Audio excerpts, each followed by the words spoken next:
so I found more materials which will help you to master your level of English.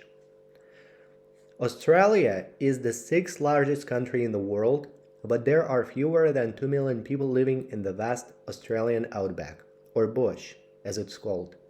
Before the 1920s, people in the bush had little or no access to doctors. The nearest one was often weeks away. Then, in 1928, John Flynn became the outback's first flying doctor and began the medical service, which still exists today. The Royal Flying Doctor Service supplies medical care to outback residents. It has 68 aircraft and offers 24-hour emergency service in very isolated communities. Most aircraft carry a doctor, a nurse, and their equipment. The pilots sometimes have to land on roads or unpaved tracks.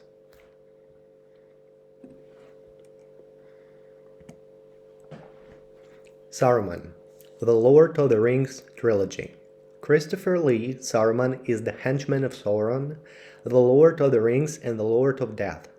Powerful, power-mad, and extremely dangerous, he hates the wise wizard Gandalf and despises the hobbits.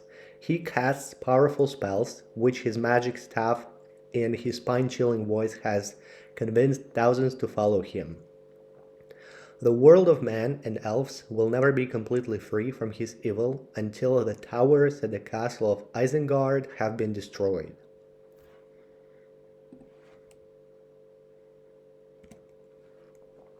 Agent Smith, The Matrix Trilogy.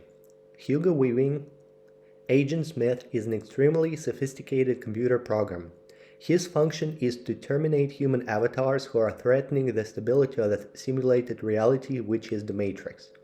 Smith has speed and strength beyond any ordinary human capability. He can dodge bullets, punch through concrete with his bare hands, and jump impossible distances. Smith's real power comes from his ability to absorb memories and power from his victims. And when he frees himself from the Matrix, he becomes an unstoppable force of evil.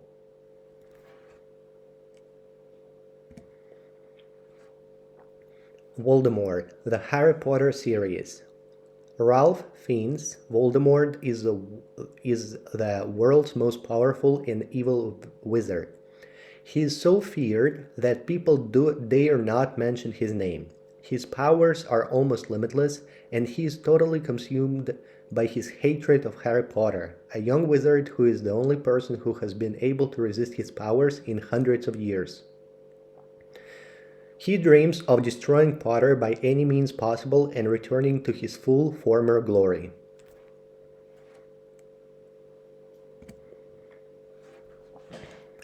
Howard Drew. Since becoming a blood donor in the 1940s, Drew has donated over 130 liters of blood, enough to save the lives of countless numbers of people.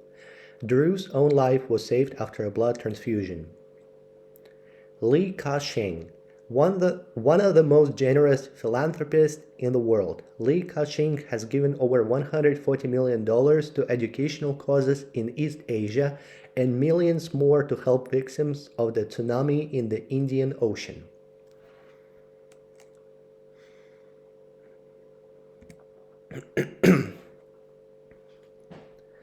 More than 30 million red puppy badges are sold in Britain every year to raise money for people who have been injured or lost their lives serving the country. At other times of the year, you will see people wearing pink geranium flower badges for the blind, red ribbons for AIDS, or yellow bracelets for cancer. About 2/3 of people in Britain regularly give money to charities, and each year many millions of pounds are collected. Volunteers collect donations at train stations, in streets and pubs, and at work. Throughout the year, thousands of charity events are organized, and at Christmas time, people buy Christmas cards from their favorite charities. The most popular charities are those that fund medical research or provide help for children and young people. Charities that rescue or look after animals are also well supported.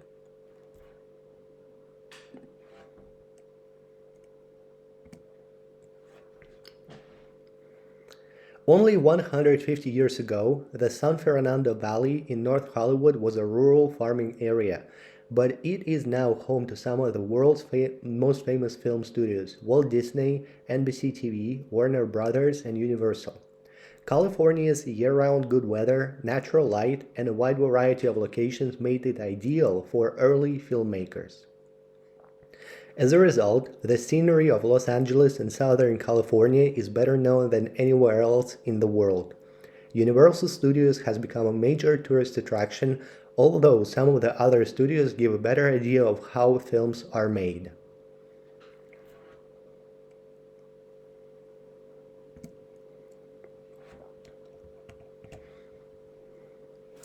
The first credit card appeared in the US in 1950, but it was first thought of in a 19th century novel by Edward Bellamy. The Diners Club card of 1950 was soon followed by American Express. Diners Club cards were originally accepted in 14 New York restaurants, but can now be used to pay in countless locations worldwide. Shops and restaurants have to pay a fee of 2 or 3% every transaction to the credit card company. American Express now has an annual profit of billions of dollars and is one of America's top 30 corporations. However, the average American owes over $8,000 to the credit card companies. On average, they also receive 7 offers every year to extend their credit or apply for an extra card. 1 million American credit card holders declare themselves bankrupt every year. The situation in the UK is very similar, where most people, including teenagers, have at least 2 cards.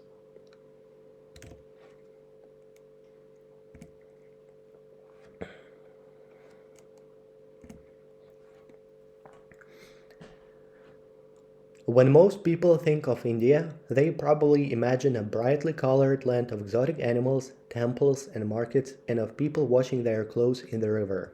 India would seem from these images to be a very traditional society that has little or nothing to do with the industrialized 21st century. These images, however, do not do justice to the incredible variety of the country. Geographically, the 7th largest in the world with a population of over 1 billion people. Although it is undeniable that the lives of many Indians, especially in the countryside, have hardly changed for hundreds of years, India as a whole has been transformed in the last 25 years. It is a world leader in computer technology, has its own space program, and is a nuclear power. In Bollywood, India has the world's largest film industry.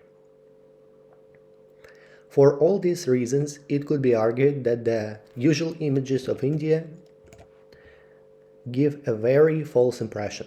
Perhaps a better symbol of contemporary India would be high-tech city in Hyderabad, a state-of-the-art business park and convention center in the south of the country, and home to such multinational giants as Microsoft, General Electric, and HCBC.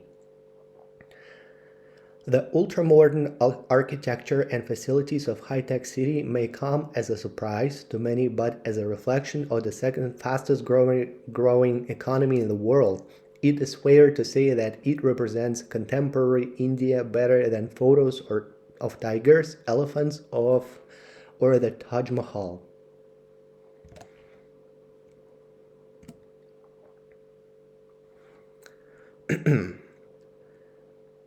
Nominated for 3 Oscars when it was released in 2003, Girl with a Pearl Earring tells the story of the Dutch painter Vermeer and the creation of one of his most famous paintings. It is an adaptation of a novel by Tracy Chevalier of the same name. The subject of the portrait, Girl with a Pearl Earring, is Vermeer's servant, Greed, who gets to know the artist while sitting for the picture. The role of Greed displayed to perfection by Scarlett Johansson, who also starred in the memorable Lost in Translation of the same year. Colin Firth, Bridget Jones' Diary, Love Actually, and The King's Speech is excellent in the role of Vermeer, and Tom Wilkinson is convincingly revolting as Vermeer's patron. one Ruijian who wants to buy greed. What is most memorable about Girl with a Pearl Earring is its hypnotic beauty. The scenes are shot in lovingly recreated Delft of 1665, and the light and the detail come straight out of one of the Vermeer's paintings. The cast are dressed in lavish costumes by the Dutch designer Diane van Starlin, and the camera work of Eduarda Serra is exquisite. Girl with a Pearl Earring received mixed reviews, but it has stood the test of time well. The film appeals to more adult tastes and carries a PG-13 certificate.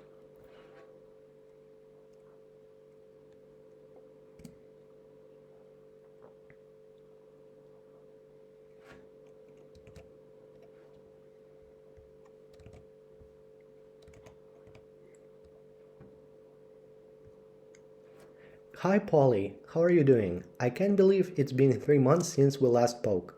It sounds like things are going really well for you. The new job sounds superb. And your new man, I can't wait to meet him. Me and Bruce are going to be in your neck of the woods in about a month's time. The weekend of the 23rd. Are you going to be around? You're not going to believe this, but we've signed up for a fell running race in the Lake District. 18 miles, mostly uphill, and Britain being Britain, probably in the pouring rain. I know, we're mad. It was all my sister's fault. We were at a party at her house a couple of months back, and we got talking to this guy who actually runs the whole thing. He was that enthusiastic about it all, and well, the next thing we knew, we signed up to do it too. So anyway, we've become complete fitness freaks. We're down in the gym practically every night. We're going on a trial run in Wales next week, and there's a group of us going up to the lakes on the 23rd. We're going to rent a house for the weekend. Do you fancy coming to stay? It's got an open fire and a great little pub right next door. Check out the photos. Would love to see you. And Nick, of course, what do you reckon? We've booked the house already, so there's no need to make a decision right away. I really hope you'll be around, and if you decide to come and join us for the weekend, that'd be great. Right? Got to go now. It's my turn to make supper. A huge hug, and speak soon. Okay, so we can finish. I want you to put a like on this video and subscribe to my channel. Thank you for watching.